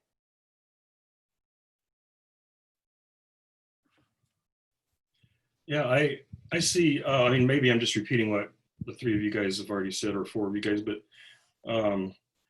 yeah, that's really helped me thinking of these and thinking of this in terms of these existential themes. So the the notion of throneness, or what's Sartre's version, condemned to be free. And so, like for the Minotaur, and to some degree I'm just repeating what you guys have said, but the Minotaur is not responsible, or he did not construct his world. Nevertheless, he has to choose how to act there. And then, as one of you pointed out, then he has to create a meaningful narrative as to how this is all going to make sense. And part of that narrative apparently includes, I think it was as Chase was saying, this kind of closure at the end that is going to somehow make sense of all the stuff that happened before. And then, you know, when Travis was talking, I was thinking, well, this poor guy, I mean, I suspect it's part of the Greek, part of the reason that whoever wrote it this way is the guy he's not fully human. He's part beast and part human. And, you know, you can think of the beast as being a terrible person, but, you know, what Travis was saying makes me think of it. You can also think of it as kind of an innocent, terrible person, innocent horror. You know, it's like the tiger that eats the deer. So he's got this animal part of him that's not really, it's not rational, and it doesn't really understand what's going on. And so he has to, but then maybe the rational part of him has to construct some narrative of meaning that has to end this way. And then similarly, as you guys seems to be suggesting, the Nazi has to do something similar, create some narrative that makes sense of it. And that passage one of you guys read, it's like the third from the end on page 146, where it's all the italic stuff. It's like he's trying on different narratives. So maybe this one will work. Oh, that doesn't. Maybe this will work. Well, maybe this one will work. And so it's like he's searching for a narrative that he can live with and that can make sense of this whole thing. And that, you know, that's the way I think of Sartre's notion of, and maybe it's not just Sartre, I think of Nietzsche saying similar things, that since the facts of life don't carry their own inherent meaning, you have to construct a meaning for them. He's doing that, but then, you know, the meaning he constructs for them has this sort of nastiness to it, which I think is one reason why, you know, in that essay on humanism, Sartre says you have to maximize freedom in whatever you do. And so it's like at the very end of that essay, Sartre lays out what seems to me two or three, well, actually one of them he calls explicitly a moral principle. And that he says this is an explicitly moral principle, and it is that you must maximize freedom. And so this guy is Sartrean in the sense that he is constructing a meaningful narrative and even taking responsibilities for his actions. But the narrative he creates, at least on Sartre's view, would be unacceptable because it does not maximize freedom. Yeah, I'm still reading East of Eden, so I can't help but kind of think about that story and connect it to this. But there's a character in there named Kathy who is introduced as kind of like a monster, and the basically over the course of the novel, the narrator kind of changes his perspective on Kathy, and so does one of the characters who was married to her at a time. And I haven't finished the book, and I don't remember how it ends, so I'm not exactly sure what happens, but I know that there's this interaction between them after they are like not married for a long time, and they interact again, where the man who was married to her ends up feeling sorry for her because of her inability to understand and see the goodness in people. And it kind of just changes this entire perspective of like everyone in her life has seen her as this evil force that they can't understand, that they want to control, that they want to use. And finally someone who really truly loved her at a point and really thought that he loved her was able to look at her and feel bad and see this innocence in her, because she's unable to see reality for the way that he sees it, you know, and to see both the good and bad parts of people, and look at people as something more complex than just an array of all these terrible, horrible emotions and trying to control and all these things. So that just made me think of this too. So, Go ahead. oh, okay. So I was going to say, another thing that I think is pretty relevant here is this idea of a kind of teleology, or this way of trying to find meaning and a reason for everything. So this kind of like the typical, you know, sort of religious idea that, you know, everything happens for a reason, as a way to kind of console ourselves for things that happen pretty much without reasons, because of contingency. And there's a way that, you know, we almost can't really come to grips with something that is radically contingent, that supersedes our reason. And so I see that on 143, kind of in the middle of the last paragraph, he says, "There's no more skillful consolation than the idea that we have chosen our own misfortunes. This individual teleology reveals a secret order and prodigiously confounds us with the divinity. What unknown intention, I questioned vainly, made me seek that afternoon those bullets and that mutilation?" And he goes on and tries to justify it with all these ideas.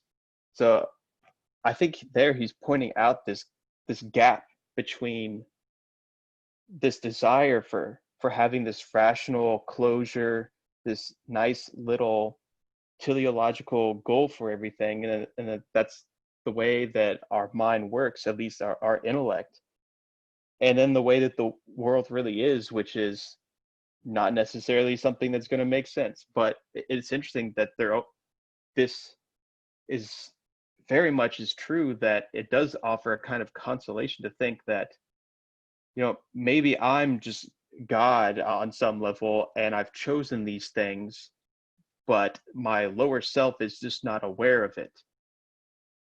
But ultimately, the problem is that ends up rationalizing everything that happens, so that everything in society becomes justified in a sense.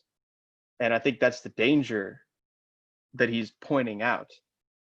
And, you know, that's why his society, which is, you know, a incredibly violent and evil one, he has to adapt himself to, because the only way he can give that rationalization to it is to kind of fully adapt to it. And that's the real danger to a lot of these things. I think it almost calls for a kind of, like Camus said, a kind of metaphysical rebellion to really go against, you know, these kind of molds that we try to put ourselves in, whether we try to justify things or whatnot. Instead, we need to just accept that some things are absurd. Some things don't have reasons, and we don't need these reasons either. And so I think also, you know, Deleuze talks about, you know, at Guattari, these apparatus of capture, kind of these semiotics of meaning that were given, that these sedimentations of reason. And ultimately, we need to have this kind of transversal thought that cuts through on these nonlinear paths, so that we can kind of disrupt these sedimentations of the way that we we construct meaning and whatnot. And that's where he comes up with this idea of, like a kind of schizophrenic way of thinking that makes these nonlinear associations and then kind of escapes those preformed closures of meaning and whatnot. So hopefully I didn't get too off topic with the Deleuzian stuff, but yeah. Chase, I apologize. I literally had to leave for a couple minutes. When you were quoting, you were, and I didn't get the quotation, but I didn't find it in Borges. Were you quoting Deleuze? At the very end there, yeah. But I mean, earlier. Oh, the quote. Yeah, I was quoting Borges earlier. Oh, do you remember? Where was it? And was it from this short story, Deutsches Requiem? Yeah, it was on. So my book, 143. I think you have a different. Yeah, I version. do. If you find the paragraph where the first sentence has the italics, I won't pronounce it right, but parerga und paralipomena. Anyway, if you find the paragraph that has that italics in it, and that's in the beginning part of the paragraph. That's the first line of that paragraph in the first volume of parerga und whatever. Yeah. Oh, okay. I wanted to comment on that too. That the idea that popped into my mind when Chase was talking about that is that there's a sort of similar problem here that he has to theodicy. So if you say that God is responsible for everything that happens, then you have to explain why there is evil. And theologians have come up with all sorts of ways of dealing with this. But if he here decides that he is responsible for everything that he does and that happens to him, like it says, it sort of confounds us with divinity, then he has to justify. So theodicy literally means justifying God or justifying the ways of God to man. And so if he's going to make himself the free origin of everything that he does and that happens to him, then he has to somehow justify every single thing he does, no matter how horrific. Begging your pardon, I'm sorry. Am I muted? Oh, okay. No, we can hear you. I apologize. I have a class tonight, and people are starting to email me about it. I apologize because I always like to stay here until the very end. But I also want to invite any of you. This Monday and Wednesday night from 6 to 10 is Politics and Film. And today we're doing Michael Clayton, and then Monday, Breaker Morant, and Wednesday of next week, Battle of Algiers. So I try to get students to see these rather intense movies that forces them to deal with serious subjects. So Chase, I hope you're still going to be able to join us. Yeah, I want to. I didn't get the email on Monday to join the Zoom meeting. Oh, you didn't? No. I'm shocked because I put you in, I added you to well, I put the classroom list, not the classroom, the student list email, and then I added your email and a couple other students. I don't know why you didn't get that. Let me talk to the IT person and to make sure you can log on to it tonight. Yeah, if anything, if I don't get it, I think the class starts at 6:15, correct? Yes. So if I don't get it by, say, 6:20, then perhaps I could just email you and tell you that. Why don't you do this? I try to do it early because I'm not really good with technology. So if you don't get it by 10 after 6, throw over an email so I see it. Okay, will do. Okay, thank you all very much. Appreciated the conversation today. Thank you, Ed. Thank you. So I posed this question. So if based on what Chase said earlier, if I like Hegel, I have to hate Deleuze, and if I like Deleuze, I have to hate Hegel, like they're mutually exclusive. Well, listen up, all right? Because you should love Hegel and hate Deleuze, and I am going to be on this side of the court, and Chase will be on the other. Great. No, I just first off, we're at the end, so we should do what we do best, which is belabor until the next 45 minutes pass. And also, I have to pee, so I'm going to really try and get my point out as quickly as I can. So, I think that in this story, it's very tempting to say, "Oh, isn't this main character such a Hegelian? Oh, he uses Hegel to justify his war crimes. Isn't it so typical to see the world as this totalizing system?" I would argue Hegel didn't do that. Hegel was not trying to create, and not in the sense of absolute knowing and this, like, especially after the recent reading I've been doing. I mean, like the notion of this, thesis, antithesis, synthesis, and being and nothing and becoming, and this, dialectical travel towards the absolute knowing. I think we have to totally throw that out. And I know that sounds crazy, but I think that we have to totally throw that out. I think that Bertrand Russell ruined everything. Throw it out. Yes, totally throw it out. Yes, and I mean, there's some, like, sure, like, I think it was a student of Hegel who used this notion of the dialectical movement, not the dialectical movement, but of this triad of, oh, okay, now there's something new and good, and this is bad, and this is bad, but now we're up to something new and good. It's this totalizing thing that I disagree with. I think I've a primary point here about this story, and it involves a quote from page 146. Okay, so let's assume the narrator is a Hegelian, just for a second. And in the second paragraph of page 146, 1, 2, 3, 4, 5 lines from the top. 5 lines from the top, a sentence starts that says, "The history of nations." Right? I'm going to read that passage. "The history of nations also registers a secret continuity," very Hegelian. "Arminus, when he cut down the legions of Varus in a marsh, did not realize that he was a precursor of the German Empire. Luther, translator of the Bible, could not suspect that his goal was to forge a people destined to destroy the Bible for all time.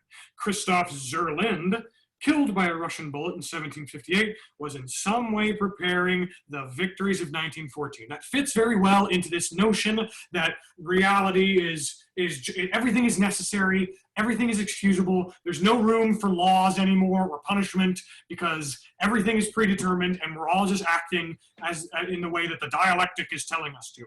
That would fit that. I agree. And it's very easy to read that from that.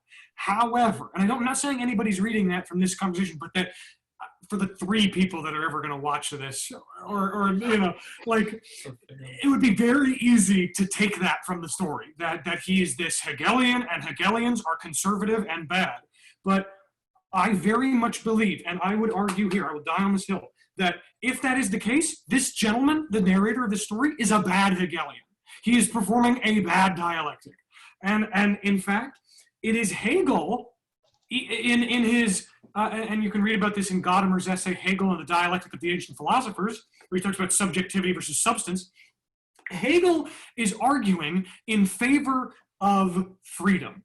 Hegel argues constantly in favor of freedom, in favor of free will and of the motive engine that is the human subject in the face of the infinite. I could point to quotes from some esoteric texts that I don't have near me right now, but I'm not going to. Instead, I'm going to say that I'm just going to explain what Hegel's idea is as far as I understand it. And it's such that in the moment, in the present, as of right now, we are surrounded by the absurd and the contingent and the nonsensical and the unreasonable and the radically contingent, the radically novel, the new. You know what I'm saying? Through these sublimations and Aufhebens that he talks about, but I don't really care about that. All that matters is that there is room for new stuff as time goes on.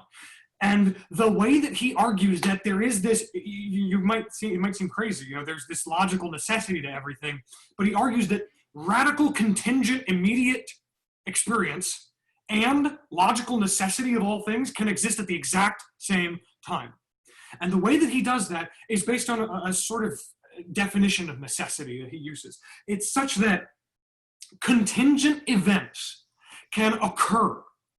And then, once they have occurred, the owl of Minerva flies at night. We make it necessary. It becomes necessary now that it's happened. And it's not just like discursive. It's not like, oh, that's just like the way that the idea works in the notional form or something. It's that events, if there is something, a true event, a real event at the moment, in the present of time, at the in the current, these events, when they occur as a result of contingent reality, these events retroactively go back into the timeline and install the possibility of their occurrence in all of their predecessors, in much the same way that Kafka is inspired by Nietzsche, is inspired by Plato, and so on and so on. Plato and Nietzsche and all of them do not necessitate the birth of Kafka and Kafka's writing in a certain way and writing certain words in a certain order. But Kafka's birth then goes back in time and broaches all of these previous writers, artists, authors, and thinkers and fills them with Kafka's own possibility. The possibility for Kafka is retroactively induced into the past. And I think that this is present in Hegel in his acceptance and his working through the notions of underdetermination, where it doesn't seem like something happens for any reason at all, and overdetermination, where there's too many reasons for something to happen. It's overdetermined. There's all these different forces that could have made it come together. What could it have possibly been? There's no way to understand. It's this contingent mass experience, which as it occurs, it then becomes necessary. And there is no way to argue that that which has not occurred is inherently necessary. And I could point to Hume to argue that, I guess, but I mean, like, that's boring. And like, that's the point I'm trying to make here, is that Hegel is not this totalitarian who is arguing that everything happens for a reason, and therefore you are determined down to your very last atom, and if we take that logic to its extreme, we should abolish criminal justice, and things will just happen, and Nazism is cool because it had to happen in some sense. It's not that it had to happen for us to get to where we are now, but when it happened, it had to happen, because all the things prior were full of the possibility of that thing happening. And it did happen. And therefore, these possibilities of it happening are made true. And it's no longer just a possibility, it is the necessity in the moment. You see what I'm saying? That's a very, I definitely agree with what you're saying. And see, so basically, I don't think the problem is necessarily just Hegel himself, more so than like, here it's like one kind of interpretation of Hegel that would use that some partial view of his philosophy in order to justify what this person's trying to justify. In the same way, he's doing the same thing with Nietzsche, where the Nazis did that. They basically took a kind of partial view of Nietzsche that they used in a kind of overdetermined way to justify what they wanted to do all along.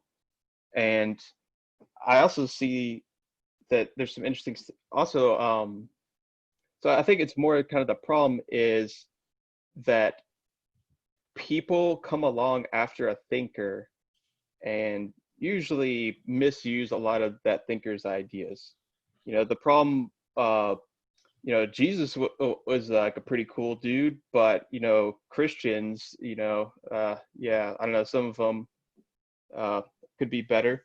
But and the same thing with some Hegelians. I think you could say that like some of their interpretations are kind of like and also Nietzsche and also Deleuze and everyone else.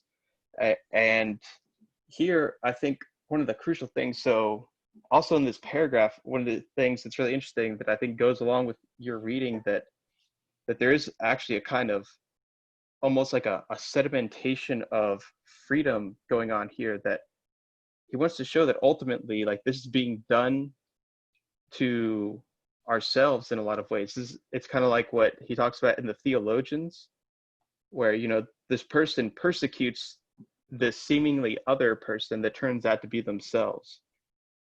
And so at the bottom there of that paragraph, he says, the world was dying of Judaism, and from that sickness of Judaism, the faith of Jesus, we taught it violence and the faith of the sword. That sword is slaying us, and we are comparable to the wizard who fashioned a labyrinth and was then doomed to wander in it to the end of his days. Or to David, who, judging an unknown man, condemns him to death only to hear the revelation, you are that man. I think what's going on there is that he sees that all these things that he's done to try to rationalize all this violence against himself, to change his own kind of, pacifist nature into this violent person, that actually by him doing that, he's essentially made it come true in a lot of ways. It's become a self-fulfilling prophecy, so that his freedom to act in these ways has kind of sedimented into the very atmosphere and environment and societal forces that he feels determined to adapt to anyways. So I can definitely see something there that goes along with a lot of, this kind of one of the main themes of Borges that we've been talking about with, this kind of like inversion of the self-other dichotomy or whatever. And also this notion of, determination and freedom, that ultimately he's doing this to himself, and by really doing violence against himself in the sense of trying to change himself, but ultimately, and doing that, he's condemning himself just as much as he's condemning these people that he's persecuting. Yeah. Kind of losing. Sorry, we there was a bug, and there's a big bug. There's a big weird bug. Oh, what kind? It's dead. It died. It's a corpse now. It The was. revelation, you are the bug. Yeah, I would. Yeah. You I should should've- maximize freedom and let the bug Are you outside. mad that I killed it? Yeah, Nevitt says you're against freedom, Yeah. and Chase is saying that you killed yourself when you killed the bug. Nobody's happy with us. Those are both true. It was a big, long centipede. It was a centipede. If it was anything else, I would have been fine with it. But This is, I don't know, I have an administrative question, so I should ask, are there any other last comments about stories? So, Yeah. Chase, I don't know what you intended to do, if you had any plans for your videos. One of the things I'm thinking of doing is in future marketing, or when I announce seminars, what I'm thinking I might do is give a link to these two sets of seminars, so that if somebody wanted to know what they were like, they could check it out beforehand. So Yeah, that'd be fine with me. okay, because part of people are like, wonder what is this like, and that would be give them a low pain way of figuring it out. And just incidentally, it's only a few of us here, but for the fall, I am probably, I know poor Hunter has to pee, but you are released if you need to, or you can just pee right there. That would be fine with me, as long as I don't have to clean it up. We're still recording. Anyway, here, I'm going to stop recording.